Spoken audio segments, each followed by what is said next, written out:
Hello and welcome back to the World Creativity and Innovation Week. We're so excited to have you join us today. This afternoon, before we get started, I just wanted to let you know, as you are listening to our presentation today, if you have questions or comments, you can put them in the chat here, or you can also put them in the Q&A section. I'd like to take a quick moment to introduce our sponsors for this amazing event, which has been wonderful. We started a week ago. Tomorrow it'll be a week, and this whole event leads up to the culmination to the big national event, or excuse me, the global event tomorrow. But our sponsors for this event have been Haggerty and Haggerty Digital Services and My Favorite Art Place. So we want to thank them so much for all their support and everything that they've done for us for this event. My name is Wendy. I'll be moderating this session for you. And today joining us is Jill Sonke with her presentation today is why public health needs the arts to create healthier communities. So at the intersection of public health and arts and culture lies the potential for building stronger and healthy communities in America. Over the past several decades, evidence has mounted to demonstrate that the arts and culture have had measurable impacts on individual and community health. Today, innovation is taking root at the intersections of art, community development, creative placemaking, and public health throughout the nation.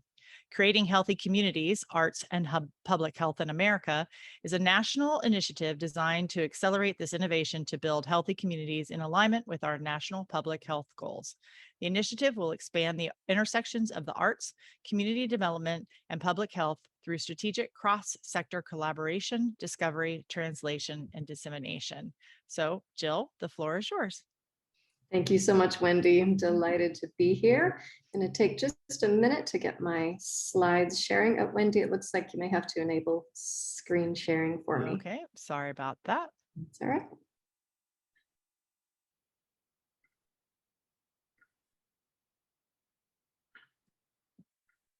Bear with me for just a second. Sure. All right, now I'll try that. Perfect. Thank you. Yep. All right. Excellent. So, hi everyone, good afternoon. I'm really delighted to be able to join you all today from New York City. And probably like where you are today, this city is built on unceded land. And I want to take just a minute to acknowledge that both the devastating history of this land and the wisdom and traditions of the Lenape people who are the owners of this land. So I'm going to talk with you today about the importance of the arts to both individual and collective health and well-being, and about why the public health field needs the arts more than ever today. And knowing that you all bring wonderfully diverse disciplinary backgrounds and perspectives today, I'm going to start with just a little bit of Public Health 101 to help set some of the context for our conversations today.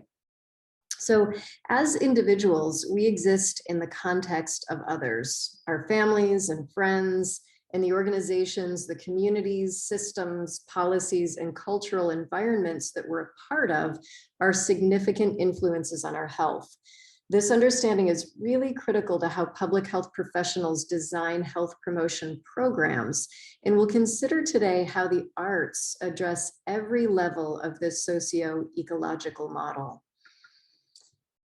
And over the past century, the field of public health has moved through several distinct waves that reflect distinct perspectives on population health. So the concepts of health equity, root causes, and the social determinants of health have been increasingly taken up in public health in the US over the past couple of decades in what's considered the fourth wave of public health. But even with this focus, much of public health research and practice continues to prioritize individual and interpersonal level interventions. But recently, many in the field of public health are calling for a fifth wave, which is a paradigm in which the social ecological environment generates health through a holistic and collaborative frame. So this fifth wave view recognizes that there's no single sector, intervention, or mechanism that can support health and health equity, but instead a focus on a culture of health across sectors, disciplines, policies, and geographies, is needed to increase the pace at which really critical population level issues can be addressed. And within this perspective, we understand that moving the needle on population health requires collective action or social change. And that change has to take place around the upstream drivers of health inequities, things like racism, collective trauma, and many other systemic inequities. And similarly, the growing focus on health equity in public health highlights the need for approaches that support individual health and address upstream drivers of health outcomes, including structures, systems, environments, and policies. So these kinds of interventions require innovative, collaborative efforts that are responsive to culture, to lived experience, and to community assets. And as a sector, arts and culture offers rich ground for precisely this kind of collaboration and innovation. So as you probably know, the arts have long been used as a means to communicate with the public, to influence behaviors, and to fuel social movements. Artists are influencers, both within communities and across populations. The arts uncover and illuminate issues. They engage us emotionally and intellectually. They challenge assumptions. They call out injustice, and they influence collective action. And we know that artists have long been agents of the kind of cultural, social, and behavior change that we need today. From the explosion of artistic expression within the Harlem Renaissance to the AIDS quilt in the 1980s, which raised awareness of the scale and impact of HIV, as well as the Broadway play Rent in the 90s, which played a major role in reducing stigma and increasing HIV testing, to Knitted Pink Hats in 2018, which cultivated solidarity and protest of the widespread deprecation of women by men in power, and the music and the design that fuels the Me Too and the Black Lives Matter movements today. So public health calls this the diffusion of innovation, which is a behavior change theory. And we can also just call it art and recognize it as art doing what art does. And today, as so many people are reaching to the arts to cope with social distancing and the ongoing stresses of COVID-19, the relationships between the arts and health, I think, are more visible and visceral than ever. In this pandemic, the arts have been really central to connection, coping, and communication for so many people. And now they're being engaged in really interesting ways in recovery and rebuilding efforts. So throughout the pandemic, musicians from around the world have been singing and performing from balconies. People have flocked to massive online music gatherings like those that DJ Denice and the CDC and Michelle Obama collaborated on. In these events, people experience joy and connection, and the artists also use their platforms to communicate critical and accurate health information from agencies like the CDC. And I totally love this one. Charlie D'Amelio's TikTok dance about staying grounded and staying home has been viewed over 10 billion times. 95,000 of those views were within the first 10 minutes that it was posted. And this video has led to the creation of more than 3.5 million unique hashtag distance dance videos, which have collectively been viewed more than 18 billion times. So this is extraordinarily powerful and effective health communication.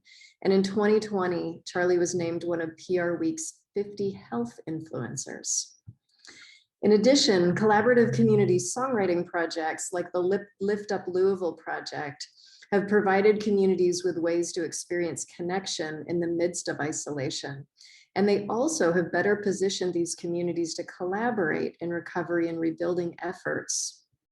So within this pandemic, the arts have also been engaged for widespread and rapid communication by the World Health Organization, by the United Nations, by the CDC, and by the NIH. So these agencies who lead our national and global public health systems recognize that the arts can influence health behaviors and that they're essential to our well-being and our resilience in challenging times like these. And artists are, as ever, rising up to express their own and our collective outrage at the racism that persists and is a major public health crisis in this country. I want to harken back to 1964 when Nina Simone wrote the song Mississippi Goddamn after learning that Ku Klux Klan members had bombed the 16th Street Baptist Church in Birmingham, Alabama, and killed 4 little girls. In response to this tragedy, Simone felt that she had to say something, in her words, to express or explode. She described ransacking her garage and trying to make a gun. And when her husband reminded her that she didn't know anything about killing, she ran to her piano and wrote Mississippi Goddamn in under an hour. This song was recorded when she performed it in March of 1964 at Carnegie Hall in front of a mostly white audience. The recording was then released as a single, and it became an anthem during the civil rights movement.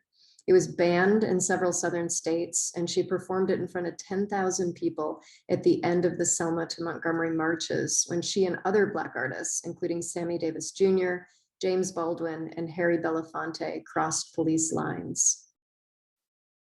So today, artists like Beyonce and Dave Chappelle and many others in the public eye are using their platforms to drive action. And artists and communities and even local governments are doing so as well. And these works and acts of art matter.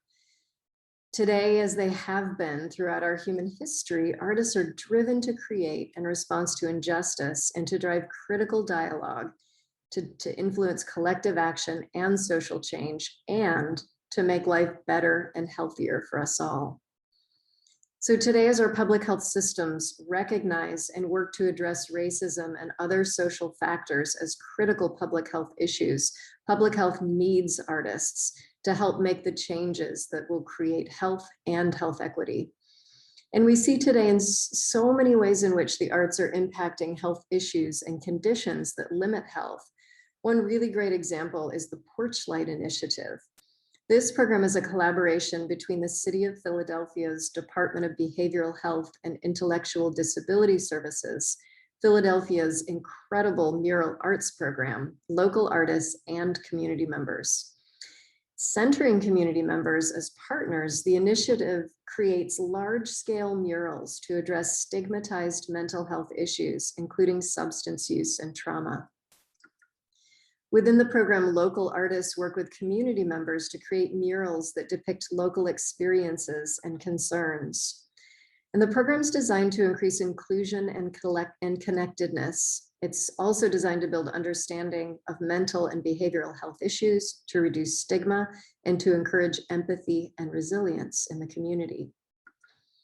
So a Yale University study found that over 2 years, the program resulted in a sustained increase in social cohesion and trust, reduced mental health stigma, and a decrease in the rate at which participants used secrecy to avoid stigmatization.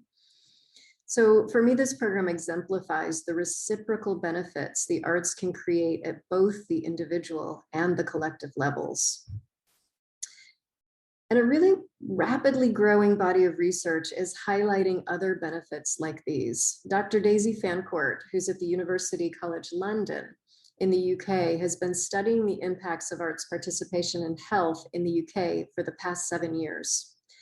Using longitudinal big data sets, Daisy's found significant population level associations between arts participation and better health outcomes, including that going to concerts or visiting museums or galleries just once per month can reduce the risk of depression in adults over 50 by 48%. Similarly, doing so just every few months can reduce the incidence of age-related disability by 46%, having a greater protective effect than exercise even. And children who show marked creativity are 52% less likely to be maladjusted. In addition, people who engage in arts and cultural activities, including doing things like going to concerts and singing in choirs, or even doing creative things at home, are 14% less likely to die early than those who don't. In other words, they live longer. So these studies are highly controlled, of course, for things like education and socioeconomic circumstances, and the findings hold up across all socioeconomic populations. And these findings have contributed to the establishment of social prescribing in the UK. a system wherein medical providers can prescribe arts activities and social activities, including music lessons and dance class, and the national health system pays for people to participate in those services.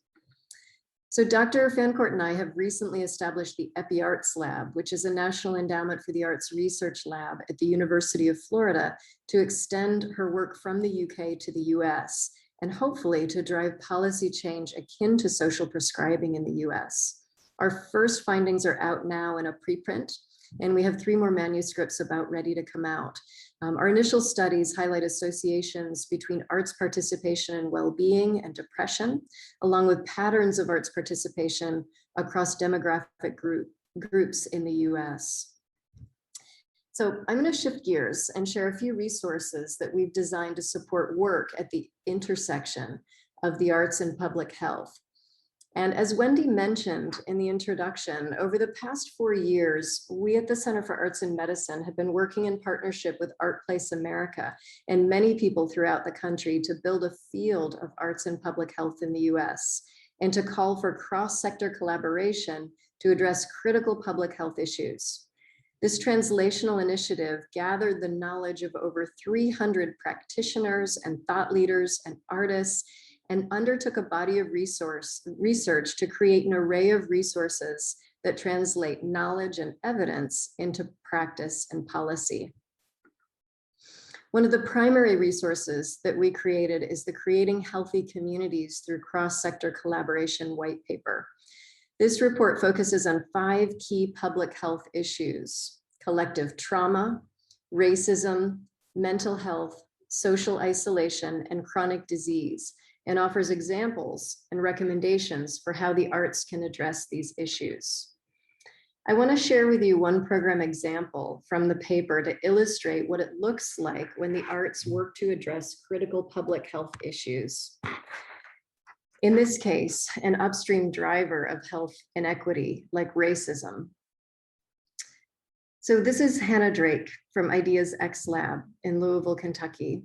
On her first visit to Senegal, Hannah, who's a poet and community organizer, immediately noticed that, and this is her quote, everywhere I looked, on billboards and on art, I saw myself.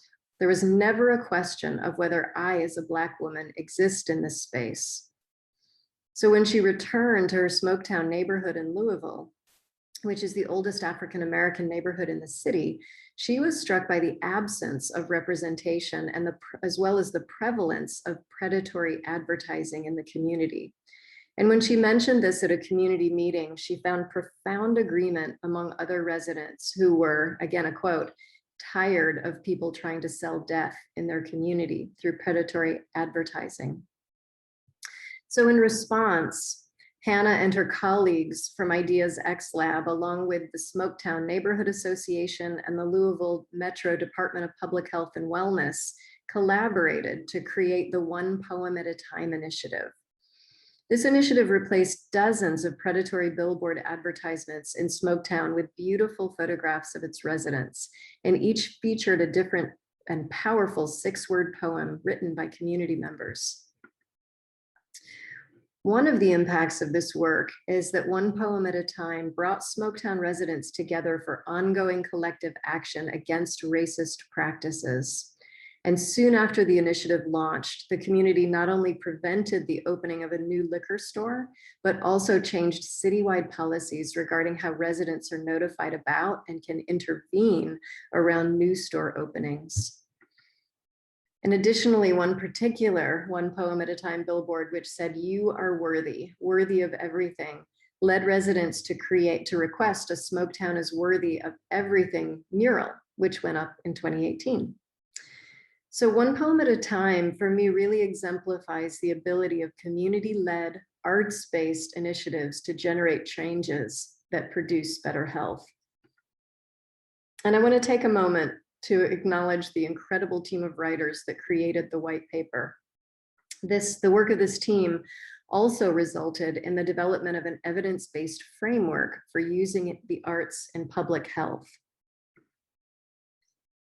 So developed through a complex 2-year mixed methods study and grounded in the social ecological model that we started with today, the arts and culture and public health framework illuminates evidence-based links between arts participation and health outcomes.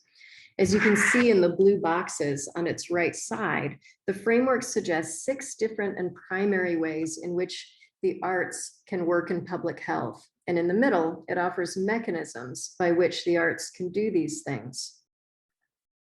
The framework then expands to identify 59 different health outcomes that can be impacted by arts and cultural engagement or interventions. You can see a few of those outcomes here, and you can also access all of them on the web version of the framework. On that website, you'll see all of the outcomes as well as key examples of the evidence that supports them. So since a year ago, March, we've also created an array of resources as a part of our COVID-19 arts response, including local, state, and national governmental advisory briefs, and an extensive COVID-19 arts response repository. You can use this repository to find artists, organizations, and projects, as well as media and other resources for using the arts to address COVID-19. And so I want to close this afternoon by noting that both the public health and arts sectors throughout the world have always worked to create stronger, healthier communities. But what we need more of is the full power of their combined strengths. And I believe that as our public health systems more fully recognize and embrace the arts, that the creative sector will grow and cross-sector collaboration will bring fully to bear the power of the arts to create healthier and more equitable communities in the US and around the world. And that in the not too distant future, we'll all share an understanding that just like exercise, good nutrition, and wearing a seatbelt, the arts are good for us and are resources that we have at our disposal. So I'm going to pause there. Thank you so much for your attention. And I'd like to invite dialogue. I'm going to stop sharing my screen.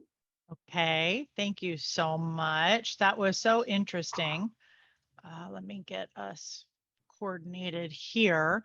That was so interesting, Jill. And as I was listening and you were talking about the different artists and the way that we all pulled together and that they coordinated, I had the tremendous pleasure of working with the Broadway podcasters a couple of months ago for a global event that we were doing. And when Broadway shut down, obviously the actors had no jobs and nothing to do. And a group of them came together and started podcasting and really using their voices to further not only the arts that they were interested in, but the different hobbies and things that they were also drawn to. And it was a fascinating thing to watch them all kind of pivot and redirect themselves, just like the many things and the many artists that you highlighted.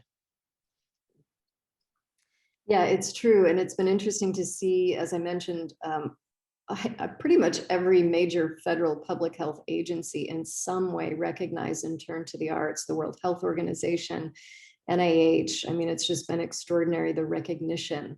In my experience, and I've been working at the intersections of the arts and health for 27 years, but in my experience, what happened last March when we moved into lockdown, the ways in which people visibly reached to the arts was unprecedented. I mean, I think the connection, the relationship between the arts and health really has never been so visible and so widely understood. So it's an extraordinary moment for us. And yes, I think artists are finding some new and different roles today, which, again, I think is going to play out in the public health sector in really extraordinary ways in the coming years.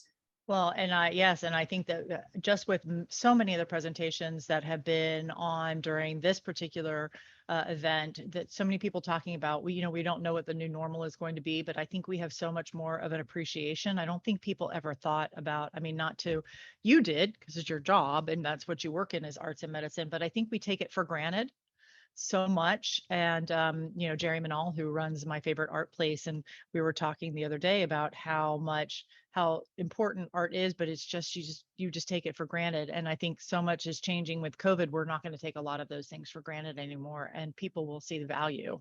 Yeah. I didn't share in the presentation, but Daisy Fancourt, who I mentioned from University College London, started a longitudinal study before lockdown in the UK. So early in the COVID pandemic, she initiated a study that collected data from people every single week about their activities and their mental health and well-being. And she enrolled, I don't know what number she's ended up on or is at to date. But last I knew, there were over 90,000 people in the UK consented to this study. And she did an analysis of 70,000 of those people who had completed the survey on a weekly basis in the UK, and found, and of course, this is a huge number. It's a huge oversampling of the population, right? And she found among those people that 21.4% of people in the UK were engaging in the arts more than they had pre-COVID. So, again, we see it in statistically through this research, as well as anecdotally through everything we're seeing online, and and in our neighborhoods. There are people driveway singing in my neighborhood, and sidewalk chalking, and all those things. It's refreshing. It's a different way that communities are coming together that we haven't had to come together in a long time. Yeah. So you also mentioned in your talk about social prescribing. Can you talk more about that? What it is, and where is it happening?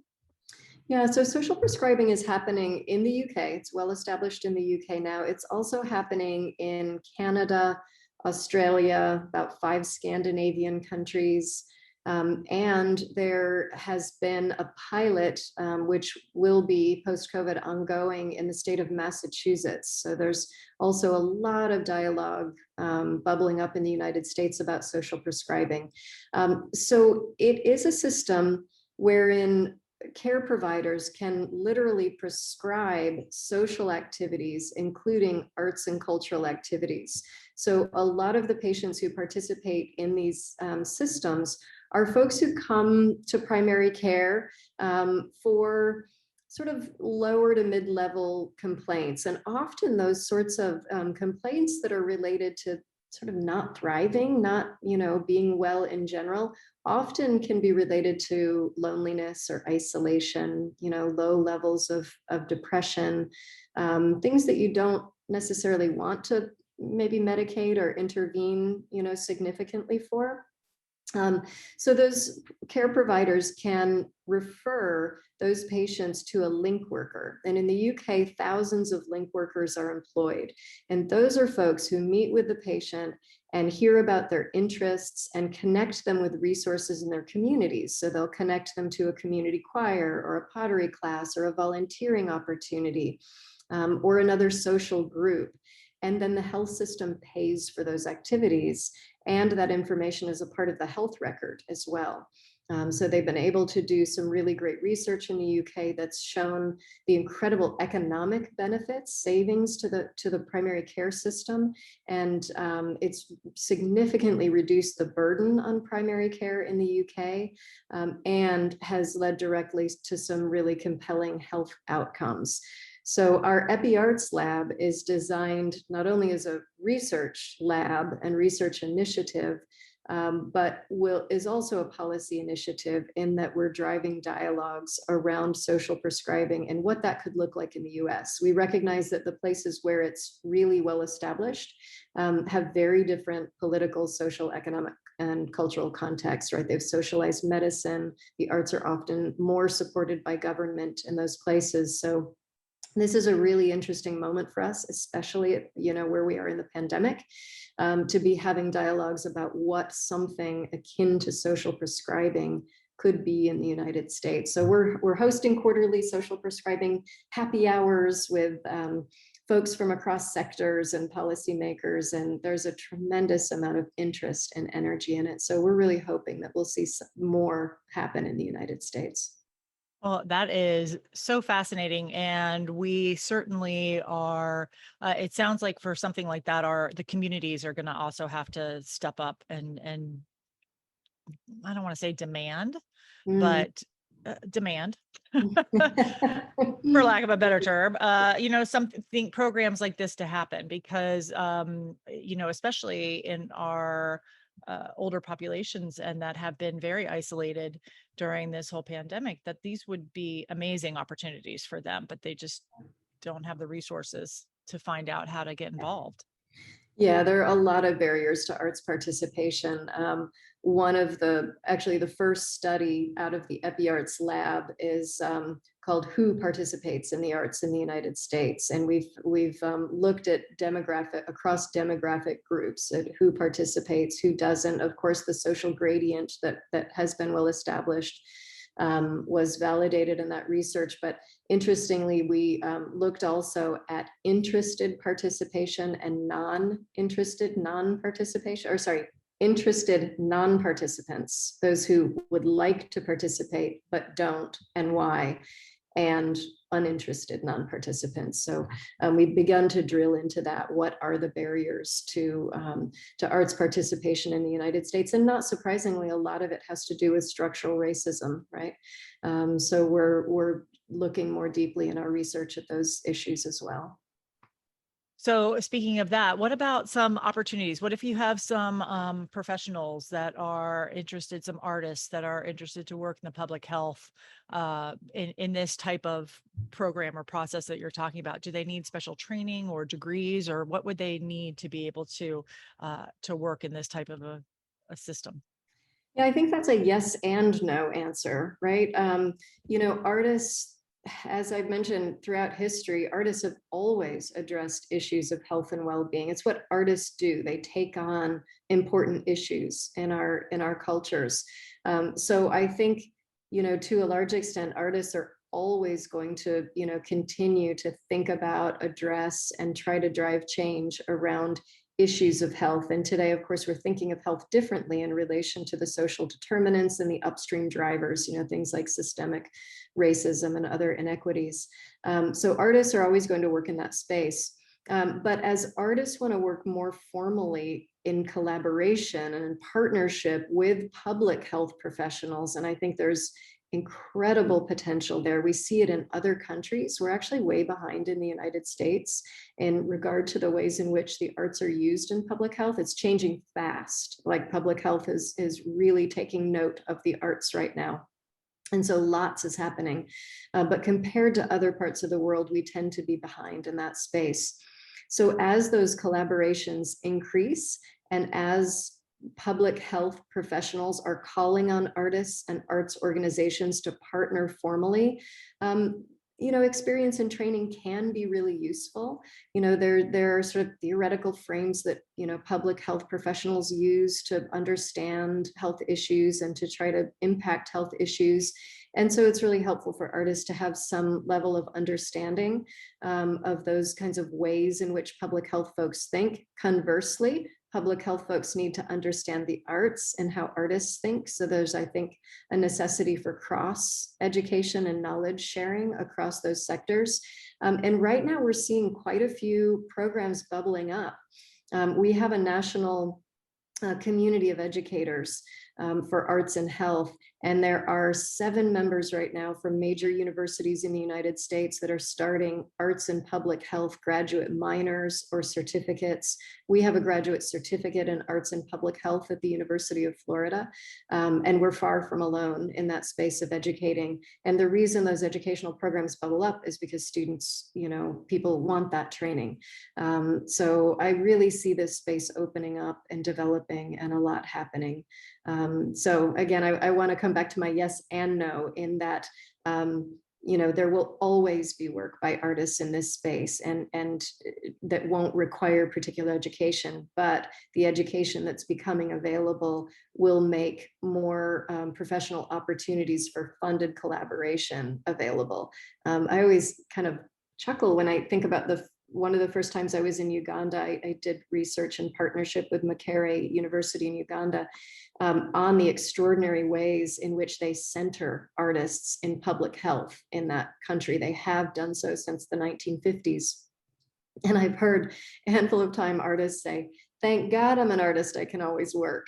And that's because they're working in the public health sector. Wow. It's just every public health team has the arts. There's, tons of radio dramas and telenovelas and community-based theater programs and graphic novels, comic books. I mean, there's just no end to the ways in which the arts are used there. In fact, the Ministry of Health, anytime a musician becomes really popular, they immediately contract with them to ensure that there will be at least one song on every album and in every concert that's developed as a public health messaging campaign in partnership with the Ministry of Health. So they recognize that artists can facilitate, like Charlie D'Amelio, the TikTok video, that artists can facilitate mass communication much faster than a public health person can.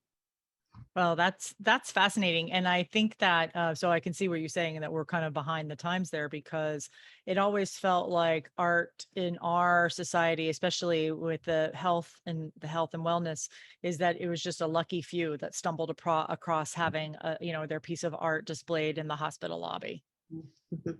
And that clearly is not what it is. And so how would someone who, say, is already established an artist, or they're wanting to look into offering services or becoming involved with a community or organization like this, so they're not in school anymore, a little bit more seasoned, how would they find out how they can get involved? There are some really good resources coming out right now. I mentioned our white paper, which is a good resource, in our COVID-19 advisory briefs. Those materials specify ways in which people can strike up partnerships in their own community. And actually, a really incredible body of work just was released on Friday by the National Endowment for the Arts. It's called We Making. It's a theory of change document, and there's actually a set of 5 documents that look at the role of the arts and social cohesion in relation to well-being in communities. So those resources, again, are great, provide great guiding frameworks for how artists can strike up those kinds of collaborations and partnerships. But again, in a community, one thing I want to say is I think it's really important that these partnerships are based on a mutuality of professionalism. In the United States, there exists a rut in which the arts are an add-on, or the artists are asked to volunteer to do a little part of a thing because they love doing art anyway. Just terrible ways in which artists are undervalued and not appropriately compensated for their wisdom, for their experience, for their creativity and innovation and time and work. So I think there are some resources right now that are really elaborating on some ways in which those partnerships need to be mutual, and ways in which artists can strike up those relationships with the public health sector. So it sounds like, to me, very typical happening in this post-pandemic world is that there are so many opportunities, but people just kind of have to think outside the box a little bit. Yeah, I mean, I do agree, Wendy. I think in general, we're thinking cross-disciplinarily more than we did 20 years ago. So I think artists have always thought outside of the box, but now I think there's a little more opening and welcome to that kind of thinking across a range of sectors. Right, I agree. The artists are not the ones that aren't being the creative ones, but sometimes they, not having that creativity to think about how does this apply in different worlds, but everybody kind of coming together and saying, yes, this is an important piece. And how do we bring in these different pieces to make things better for our communities and our population? So thank you, Jill, so much. This was such an interesting presentation, and I'm so excited to hear about all the different things that are going on and the ways that the world is changing and the way that we're making health and well-being better for our communities, our country, and globally as well. Thank you so much, Wendy. It's been a pleasure to talk with you. Thanks. And so anybody can reach you. How do they reach you? Sure, you can find me easily on the University of Florida website. I'm jsankey@ufl.edu. Wonderful. Well, thank you so much. We appreciate your time. Thank you for spending time with the World Creativity and Innovation Week event. This is a great place to be able to talk about this. So thank you so much. Thank you.